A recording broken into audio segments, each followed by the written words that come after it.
யார் மேல இந்த கோவம்? மாயா, நீ எப்ப வந்த? கதவு திறக்கிற சத்தமே கேக்கல. நான் அப்படிதான், தேவைப்படும் போது பூனை மாதிரி பதுங்கி வருவேன். மனோஜ் கூட சண்டை போட்டுட்டு இருக்கல? ஏய் இல்ல, இது சும்மா போன்ல. இங்க பாருடி, இதுல மறைக்கிறதுக்கும் தயங்குறதுக்கும் எதுவுமே இல்ல. நீ படிச்சிருக்கல்ல, ஒருத்தருக்கு ஒருத்தர் நம்பிக்கை இல்லாத 2 பேரும் சாகிற வரைக்கும் நடிக்கிறது தான் கல்யாணம். அதுக்கு நடுவுல உடம்போட தேவைகளை பூர்த்தி செய்ய சந்தோஷமா இருக்கிற மாதிரி நடிப்பாங்க, ஒண்ணு சேருவாங்க, குழந்தைங்களை பெத்துப்பாங்க, அவங்களையும் வளர்ப்பாங்க. ஆனா எப்பவுமே சண்டை போட்டுட்டே இருப்பாங்க.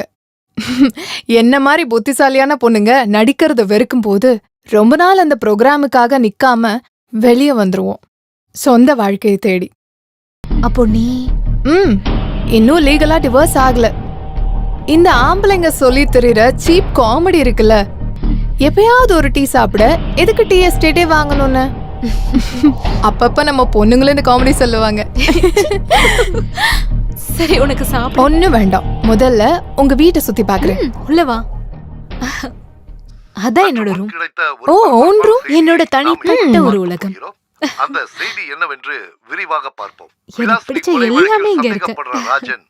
அதென்ன? அட்வொகேட் மனோஜை தாக்க முயற்சித்தார். அதற்கு காரணம் என்னவென்று செய்தியாளரிடம் ரொம்ப அழகா இருக்கு. இவ்ளோ பெரிய ரூமா? என்ன நடந்தது? இந்த புக் படிச்சிருக்கியா? ஓ, அப்படியா? விசாரணை ஆரம்பிச்சது. ராஜனுக்காக வாதல வந்த அட்வொகேட் மனோஜ்குமார் ப்ராசிக்யூஷன் விசாரணைக்கு அப்புறம் கிராஸ் பண்ணவே ப்ராசிக்யூஷன் செய்யற மாதிரி கேள்விகள் கேட்கவும் இது ராஜனுக்கு எதிராக முக்கியமான ஆதாரமா கோர்ட் ஏற்றுக்கும் செஞ்சது. அப்புறம் ஜெயிலுக்கு கொண்டு போறதுக்காக ராஜனை வேன் பக்கத்துக்கு கூட்டிட்டு போட்டா இது மாதிரி விஷயங்கள் நடந்தது. நடந்த சம்பவத்தை அட்வொகேட் மனோஜ் விவரிக்கிறார், அதையும் கேட்போம். அட்வொகேட் மனோஜ், என்ன நடந்தது? பிரச்சனை எல்லாம் ஒண்ணும் இல்ல. ஜாமீன் கிடைக்கும்னு ரொம்ப ஆசைப்பட்டு இருந்த ஒரு அக்யூஸ்ட், அது கிடைக்காம போகும்போது வர ஒரு டிப்ரெஷன். நான் இந்த ஜாமீனை பத்தி டீடைல்டா படிச்சுட்டு நான் அவருக்கு ஜாமீன் வாங்கி கொடுக்கும் போதே இந்த பிரச்சனை எல்லாம் முடிஞ்சிடும். That's all. செய்திகள் இடைவேளைக்கு பிறகு. எனக்கு தாலியை கட்டின ஆளு. அது எப்படி? ஒரு கேஸ நல்லா படிச்சு ப்ரிப்பேர் பண்ண வேண்டிய நேரத்துல மனசுக்குள்ள வேற விஷயம் இருக்கும். நீ நினைக்கிற மாதிரி தப்பான உறவுல மனோஜ் இருந்திருந்தா அது அவருடைய ப்ரொஃபஷனல் மட்டும் பாதிக்காது, அதுல உன் பர்சனல் லைஃபும் பாதிக்கப்பட போகுது. இன்னைக்கு என்ன ஸ்பெஷல்? வா, வந்து உட்காரு சொல்றேன். மாயாவ தெரியாதா? நம்ம கல்யாணத்துக்கு வந்தாலே. சூப்பர். நம்ம கல்யாணத்துக்கு எத்தனை பேர் வந்தாங்க? எல்லாரையும் ஞாபகம் வச்சுக்க முடியுமா? இது அப்படிப்பட்ட ஆள் இல்ல. நான் அடிக்கடி உங்ககிட்ட அவளை பத்தி சொல்லிருக்கேன், உங்களுக்கு ஞாபகத்துல இல்ல. என் கூட ஹாஸ்டல்ல இருந்தாலே மாயா. சரி சரி, சொல்லிருப்ப, விஷயத்த சொல்லு. அவ இப்ப இந்த பிளாட்டுக்கு தான் வந்திருக்கா. இதுக்குள்ளயா? மேல புதுசா ஆளுங்க வந்தாங்கல்ல, ஒரு அப்பாவும் பொண்ணும், அது அவங்க தான். அப்படியா? இன்னைக்கு அவ என்ன பார்க்க வந்தா. நாங்க ரொம்ப நேரம் பேசணும். உண்மையிலே இன்னைக்கு நான் ரிலாக்ஸ்டா இருக்கேன். அப்பவும் அப்படிதான், அவளோட பேசிட்டு இருந்தா நாம நிஜமாவே வேற ஆளா மாறிடும். அவ போனதுக்கு அப்புறம் எனக்கு குக் பண்ணணும்னு மூடு வந்துருச்சு. அதான் இது. அவகிட்ட நம்ம விஷயத்த பத்தி சொல்லிட்டேன். அப்படின்னா? அப்படின்னா நமக்கு நடுவுல இருக்கிற எல்லா பிரச்சனையும் பத்தி. மனோஜ், என்ன யோசிக்கிறீங்க? அதாவது நான் இன்னைக்கு வீட்டுக்கு போயிருந்தேன். அப்பா என்ன பயங்கரமா திட்டுனாரு. நம்ம 2 பேருக்கு நடுவுல இருக்கிற பிரச்சனைக்கு காரணம் நான் தானே என்ன திட்டினாரு. அப்பா அப்படி சொன்னாரா? இல்ல, யோசிச்சு பார்த்தா எனக்கும் அது சரின்னு தோணுச்சு. கடைசியில நானும் ஒரு முடிவு பண்ணிட்டேன். பிஸி ஷெட்யூல் எல்லாம் ஒதுக்கி வச்சுட்டு நமக்கு மட்டும் 1-2 நாள் வேணும் பாவனா. தூரமா, ரொம்ப தூரமா, வேற யாருகிட்டயும் சொல்லாம எனக்கு ஒரு சைக்காட்டிஸ்ட பார்க்கணும். உன் முன்னாடி என் பிரச்சனைகள் எல்லாத்தையும் ஒரு டாக்டர் கிட்ட நான் ஷேர் பண்ணணும். சரியா?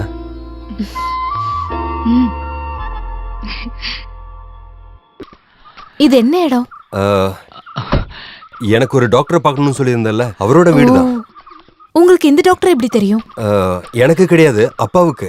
முன்னாடி இந்த டாக்டரோட கேஸ் நடத்தினது அப்பா தான். வா. நாம ஒன்னா உட்காந்து பேசலாமா இல்ல? ஒன்னா உட்காந்து பேசுவோம் டாக்டர். என்ன பொறுத்த வரைக்கும் பாவனா இன்னொரு உலகத்துல தான் இருக்காங்க. அந்த உலகத்துக்குள்ள நுழைய பாவனா யாரையும் அலோவ் பண்றதில்ல. அங்க இருந்து பாக்குறப்ப மனோஜுக்கு நிறைய உறவுகள் இருக்கிறதா பாவனா சந்தேகப்படுறா. Am I right? அப்படி சில சிந்தனைகள் வர்றதுக்கு முன்னாடி, ஐ மீன் மனோஜ் சில விஷயங்களை பாவனா கிட்ட சொல்லாம செய்றீங்கன்ற எண்ணம் வர்றதுக்கு முன்னாடி பிசிக்கலா ஏதாவது ஃபீல் ஆகுதா? ஐ மீன் ரொம்ப மோசமான தலைவலி, தலை சுத்துறது, இல்ல பயம்? அப்ப இங்க கூட்டிட்டு வரதுக்கு தான் இந்த அவுட்டிங்கும் செலிப்ரேஷனும். இல்ல பாவனா, நான் சொல்றது என்னன்னா, ஒரு சைக்கியாட்ரிஸ்ட பார்க்க வரதுன்னா அதை நேரடியா என்கிட்ட சொல்லிருக்கலாமே. இந்த நாடகத்துக்கு என்ன அவசியம்? You are a brilliant actor. Bhavana, நான் உங்களை நோயாளியா நினைச்சு பேசல. Doctor please. உங்க மேல இருந்த எல்லா நம்பிக்கையும் இதோட முடிஞ்சு போச்சு. நீங்க ஒரு திறமசாலியான நரின்னு எனக்கு நல்லா தெரியும். ஆனா குள்ள நரின்னு இப்பதான் புரியுதா? You are a real cheat.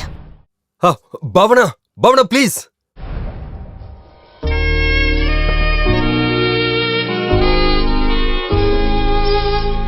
Manoj எதுக்காக இதெல்லாம் செய்யறான்னு நீ நினைக்கிற?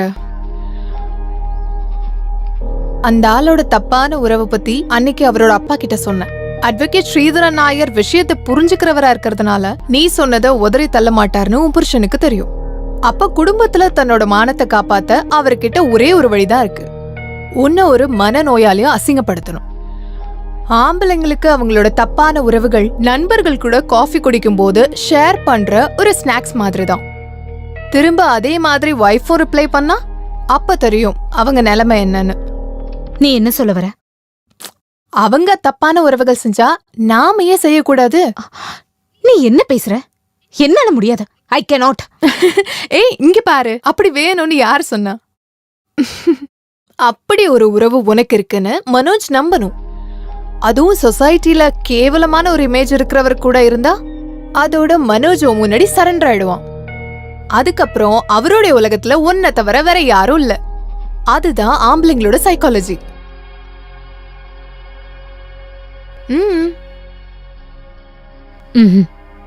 ஒண்ணும் இல்ல.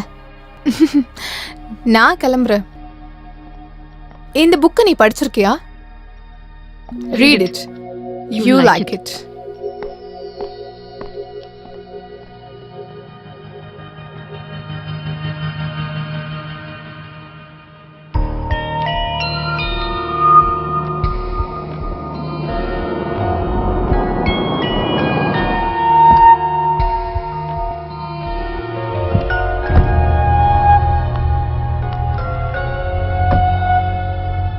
நாளைக்கு அப்பாவை ஹாஸ்பிடல் கூட்டி போகணும். கொஞ்சம் லேட் ஆகும். 11க்கு முன்னாடி வந்துருவேல? ஷியோர். வா.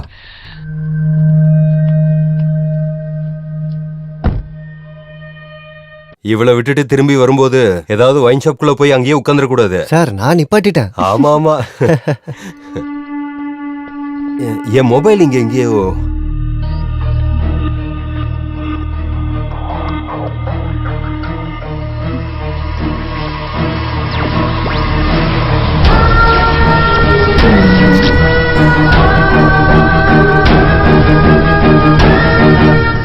அதான் இங்க இருக்கு.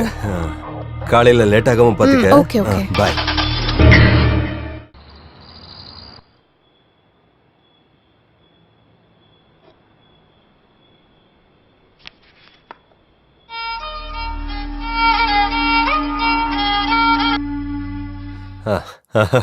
பிரீத்தி, சேஃபா போய் சேர்ந்துட்டல? இல்ல போற வழியில காரை நிப்பாட்டிட்டு உன்னை தனியா விட்டுட்டு எங்கேயாவது போனானா? உன்னோட கால் வரலையேன்னு டென்ஷன்ல இருந்தேன் நான். இப்பதான் கொஞ்சம் நிம்மதியா இருக்கு. நாளைக்கு அவசர அவசரமா ஒன்றும் வர வேண்டாம். முனிசிப் கோர்ட் கேஸ் எப்படியும் தள்ளி வைக்கணும். அதை நான் பாத்துக்கிறேன். அப்பாவோட விஷயம் தானே, அது நடக்கட்டும். எங்க லைஃபை பத்தி சொல்லாம இருக்கிறதே மேல். அவ எப்போதும் அவளோட கற்பனை உலகத்துக்குள்ளேயே வாழ்றா. உன் கூட ஸ்பெண்ட் பண்ற இந்த நொடிகள் மட்டும்தான் என்னோட ஒரே ஒரு சந்தோஷம். இப்படி ஒரு சேம் கேஸ்ல மெட்ராஸ் ஹைகோர்ட்ல தீர்ப்பாயிருக்கு. நான் அதோட ஒரு காப்பியை நான் மெயில் பண்றேன். அதை வச்சுக்கிட்டு நீ உன்னை டீட்டெயில்டா ப்ரிப்பேர் பண்ணு.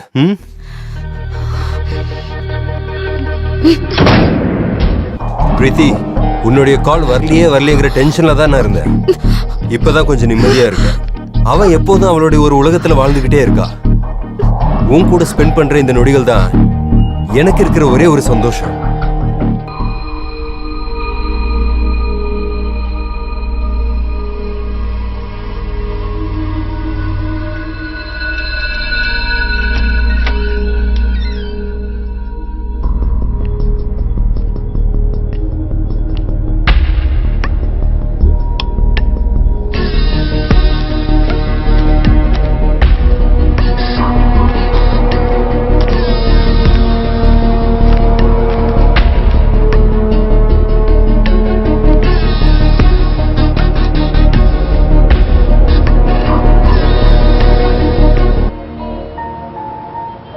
பாவனா, ம்?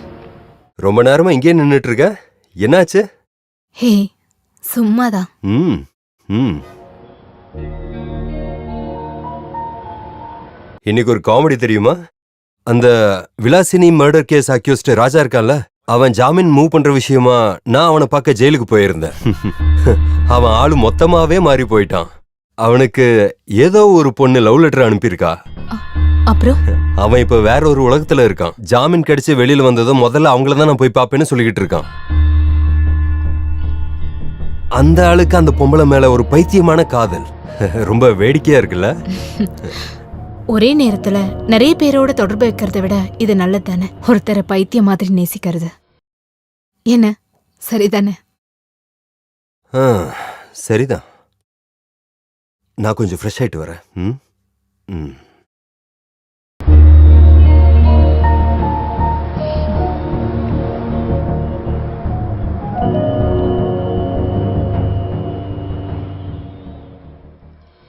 அப்போ முதல் அம்பு சரியான இடத்துல தான் போய் சேர்ந்திருக்கு. இனி நம்ம விளையாட்டை கொஞ்சம் சீரியஸ் ஆக்கலாம், அப்படித்தானே? ஆனா மாயா, எனக்கு என்னமோ குற்ற உணர்வா இருக்கு.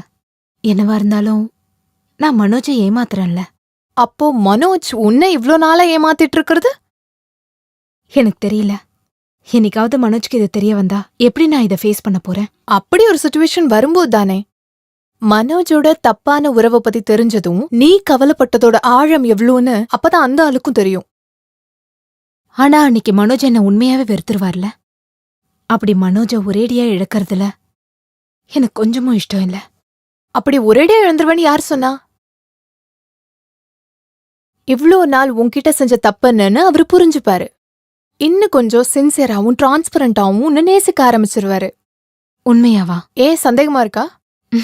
இல்ல, நீ சொன்னா இல்ல. அதனால இப்ப இந்த கன்ஃபியூஷன்லாம் ஓரங்கட்டி வைப்போம். ம். நீ எழுத்துனத படிச்சுக்கிட்டு எங்கேயோ ஒருத்தர் தன்னுடைய காதலிய கனவு கண்டுட்டு இருக்கிறத யோசிக்கும் போது ஒரு என்ஜாய்மெண்ட் தோணுதுல்ல? முதல்ல என்ஜாய்மெண்ட், அப்புறம் அத பத்தி யோசிச்சு ரொம்ப சந்தோஷப்படுவ, அப்புறம் அதுவே போதும் அப்படின்ற நினைப்பு. அப்படித்தான் அதோட கிராஜுவல் growth. எதோடது?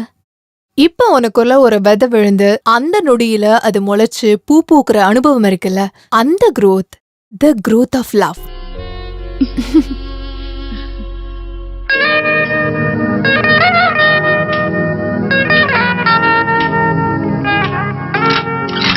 ராஜன்